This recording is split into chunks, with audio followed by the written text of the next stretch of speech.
말씀을 하실 때에 무리 중에서 한 여자가 음성을 높여 이르되 당신을 뵌 태와 당신을 먹인 젖이 복이 있나이다 하니 예수께서 이르시되 오히려 하나님의 말씀을 듣고 지키는 자가 복이 있느니라 하시니라.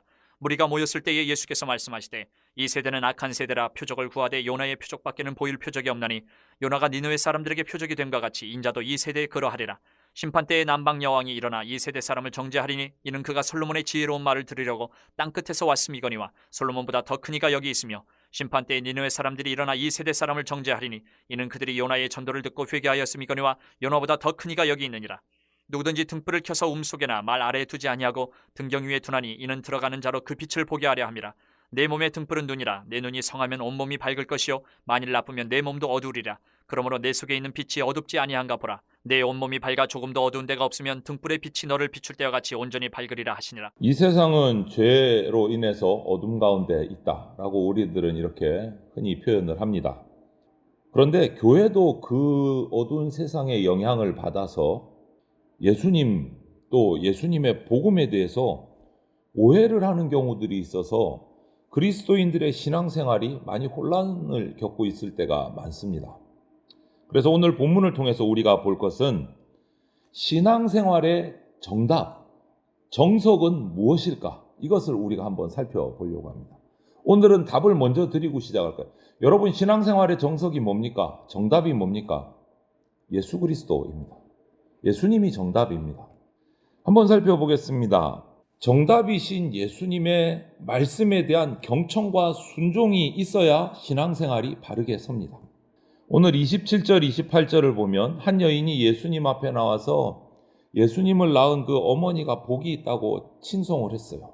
그러니까 예수님의 말씀은 다른 말씀을 하세요. 하나님의 말씀을 듣고 실천하는 사람들이야말로 진짜 칭찬받고 복 있는 사람들이다. 이렇게 말씀을 하세요. 이것은 무슨 의미냐? 지금은 예수님의 위대하심에 주목할 때가 아니고 예수님을 통해서 하나님의 말씀이 전해질 때 거기에 응답할 때다라는 거예요.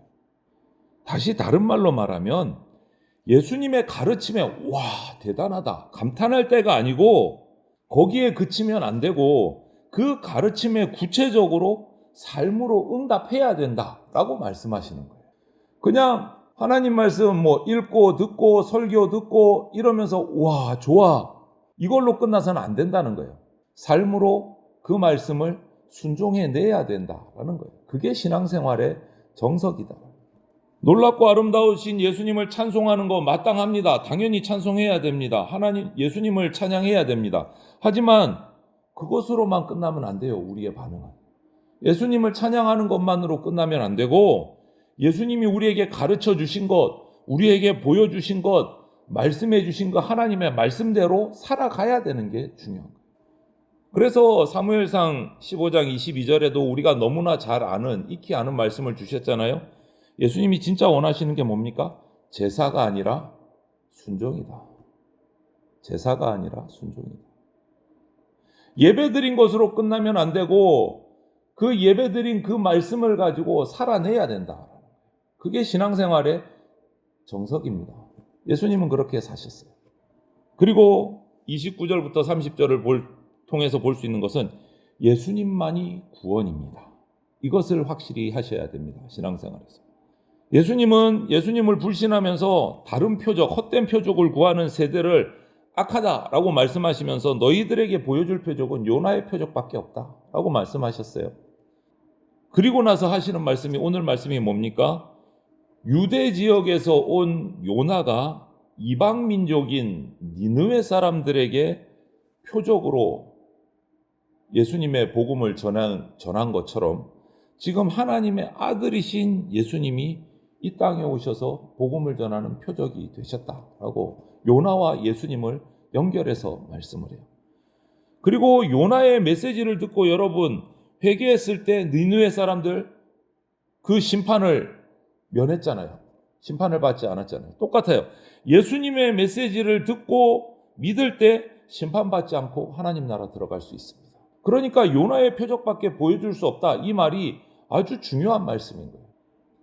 그러나 오늘날 많은 믿는 사람들이 예수님을 믿는다고는 하는데 내가 예수 믿고 교회 간다고 했을 때 받을 혜택만 관심이 있어요. 내가 얻을 것만.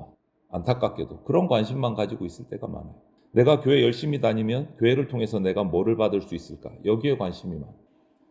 여러분, 예수 믿으면 건강해지고 물질 풍성해지고 소원 성취한다. 뭐 틀린 말은 아닌데 세상적인 지혜입니다. 그거는 부수적인 거예요. 그것이 주인공이 아니다. 예수님은 우리의 어떤 세속적인 요구를 충족시키는 어떤 길이나 방법이나 세상에서 더 잘 살게 하는 길을 알려주시기 위해서 이 땅에 오신 것이 아니라 이 악한 세상, 어두운 세상에서 구원받는 길을 알려주시려고 오신 거예요. 예수님이 구원입니다. 이 세상 지혜로는 그런 예수님을 다 알 수가 없습니다. 예수님은 십자가에서 죽으시고 부활하심으로 하나님 나라의 비밀을 알려주셨어요.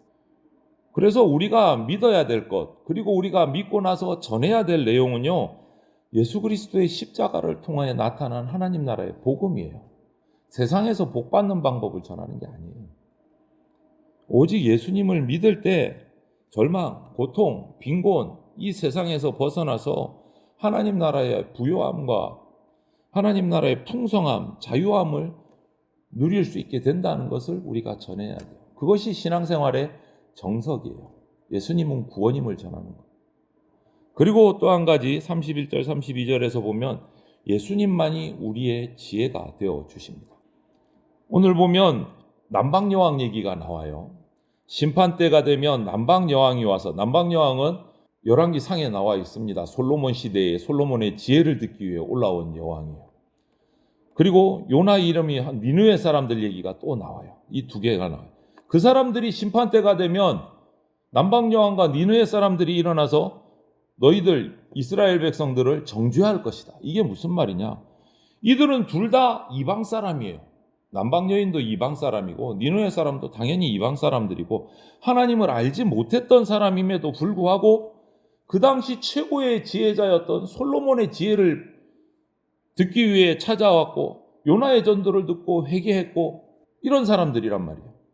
그런데 지금 예수님이 말씀하시는 건 뭐냐면 그때 솔로몬이나 요나보다 더 크신 예수님 구세주가 지금 이 앞에서 복음을 전하고 있는데도 믿지도 않고 듣지도 않고 회개하지도 않는 죄는 그때 이방인들이 믿은 것과 비교하면 이거는 비교가 안 된다. 너무나 큰 죄다라고 말씀하시는 거예요. 참 지혜자가 솔로몬보다 더 큰 지혜자가 지금 복음을 전하고 있는데도 믿지도 회개하지도 않는다는 것은 엄청난 죄다라고 말씀하십니다. 그런데 여러분 오늘날도 비슷해요. 교회 안에서도 참된 회개, 참된 믿음을 보기 어렵다고들 얘기할 때가 있어요. 교인들조차도 세상에서 지혜에 관심이 많고 참된 지혜이신 예수님에게는 오히려 무관심할 때가 많아요. 그러다 보니까 계속 교회에 나간다고 하는데 그리스도인이라고 고백은 하는데 계속 어둠, 계속 혼란에 빠져서 살아갈 때가 많아요. 여러분 예수님 앞에 나가서 회개하고 믿을 때 어둠에서 벗어나서 참된 구원을 얻을 수 있습니다. 참 지혜를 얻고 밝은 삶을 살 수가 있습니다. 신앙생활의 정석은 예수 그리스도입니다. 오직 예수님만을 지혜로 삼고 세상의 그 거짓된 지혜에 현혹되지 마시기를 바랍니다. 그렇게 하려면 말씀을 잘 알아야 되고 십자가 복음 위에 서야 돼요. 예수님 거부하고 신앙 말씀, 성경 말씀 우습게 생각하는 이 시대에 우리가 같이 희석되면 안 됩니다. 우리는 오히려 정반대로 예수님 중심, 말씀 중심으로 그 지혜로 살아가야 되는 거예요. 그리고 마지막으로 신앙생활의 정석은 예수님인데 예수님만이 우리 빛이다라는 것을 알아야 돼요. 33절부터 36절을 보면 등불 비유를 얘기해 주고 계세요. 등불을 숨겨놓거나 그릇으로 덮지 말고 등경 위에 두어야 빛을 발할 수 있다. 그 빛을 볼 수 있다. 이렇게 말씀하세요. 이게 뭐냐? 이제 복음은 숨겨진 것이 아니고 환하게 드러났다라는 거예요. 하나님의 말씀은 복음은 환하게 드러났기 때문에 누구든지 그 복음을 눈으로 보고 듣고 믿어야 된다. 보지 못하는 눈, 복음을 가리는 것들 다 버리고 예수님 말씀에 귀를 기울이고 눈을 열어서 신중하게 보고 들어야 된다. 그렇게 하면 그 말씀과 십자가의 은혜를 누릴 수 있게 된다라고 말씀하시는 거예요. 여러분, 우리가 눈이 어두우면, 시력이 약해지거나 눈이 감으면 아무것도 볼 수 없잖아요. 어둠이잖아요. 역시 마찬가지입니다. 우리 영의 눈이 뜨여지지 않으면 아무것도 알 수가 없어요. 그러면 어떻게 하면 영의 눈을 뜰 수 있을까? 돋는 해요, 빛이신 예수님을 믿을 때 영의 눈이 띄어지고 모든 것을 볼 수 있습니다. 구원의 진리, 거룩한 지혜, 하나님의 구원의 그 경륜, 하나님 나라의 모습, 그 내세의 소망, 성령의 인도하심, 능력, 이 모든 것들은요, 오직 예수님을 통해서만 우리에게 주어지는 지혜입니다. 예수님을 바라봐야 얻을 수 있는 거예요. 예수님을 바라봐야. 예수님께 집중하십시오. 그러면 갈라디아 3장 1절 말씀처럼 눈앞에 예수 그리스도께서 십자가에 못 박히신 것이 밝히 보입니다. 예수님께 집중해요. 사순절을 지나가고 있습니다. 여러분, 더더욱이 예수님께 집중해야 될 절기입니다. 그래야 예수님의 그 십자가가 내 눈앞에 밝히 보이고 그것을 통해서 우리가 하늘의 여러 가지 복들을 누릴 수 있게 돼요. 여러분, 교회 다니며 예수님 왜 믿습니까? 세상 복 받으려고 믿는 거 아니지 않습니까? 그거는 헛된 겁니다. 잘못 믿는 겁니다. 미신입니다. 오직 예수님의 시야에서, 예수님의 관점에서 생각할 때 우리는 그 빛을 따라 걸어갈 수 있는 겁니다. 예수님만이 우리 삶의 정답이십니다. 이 정답을 이제 우리는 알아요. 정답을 알면 빵점 맞을 수가 없습니다. 낙제할 수가 없잖아요. 시험에서 정답을 알고 시험 치는데 우리는 정답을 알아요. 이제 정답을 알고 있는 저와 여러분들은 100점짜리 삶을 살아가는 그러한 멋진 성도들이 다 되시기를 주님의 이름으로 축원을 드립니다. 아멘.